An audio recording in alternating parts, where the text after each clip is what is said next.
নমস্কার। প্রথমেই তৃণমূল কংগ্রেসের ছাত্র সংগঠন তৃণমূল ছাত্র পরিষদের প্রতিষ্ঠা দিবস এবং আজকের দিনেই রাখি পূর্ণিমার উৎসব ভারতবর্ষ জুড়ে পালন করা হচ্ছে। আমি রাখি পূর্ণিমার শুভেচ্ছা, ভালোবাসা, অভিনন্দন সকলকে জানাচ্ছি।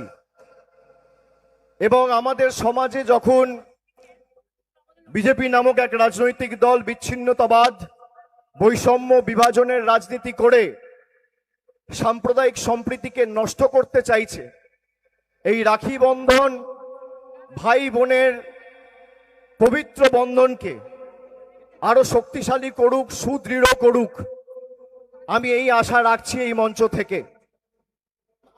আজকের এই তৃণমূল ছাত্র পরিষদের প্রতিষ্ঠা দিবস উপলক্ষে যে সমাবেশ আমরা ক্যাথিড্রাল রোডে পালন করছি, যতদূর চোখ যাচ্ছে শিক্ষার প্রগতি, যতদূর চোখ যাচ্ছে সংঘবদ্ধ জীবন, যতদূর চোখ যাচ্ছে দেশপ্রেম, এমন এক পরিস্থিতির মধ্যে দেশ যাচ্ছে যেখানে ছাত্র আন্দোলন সারা দেশকে কাঁপিয়ে দিয়েছে।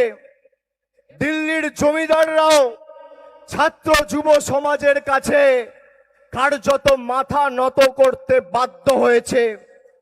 চুরি করে ভোটে জিতে যারা ক্ষমতায় এসেছিল, বাংলার অভিশাপ কি দেখেছেন?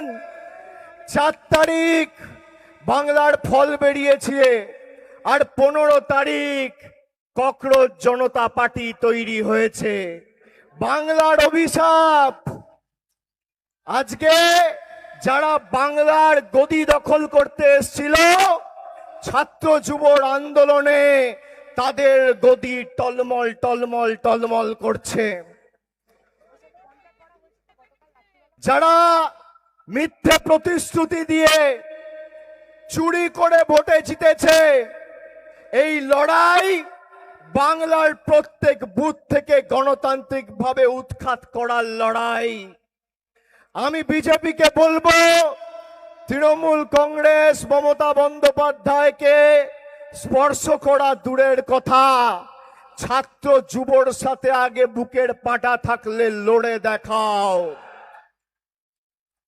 আমার পূর্ববর্তী বক্তা তারা বিস্তারিত বলেছেন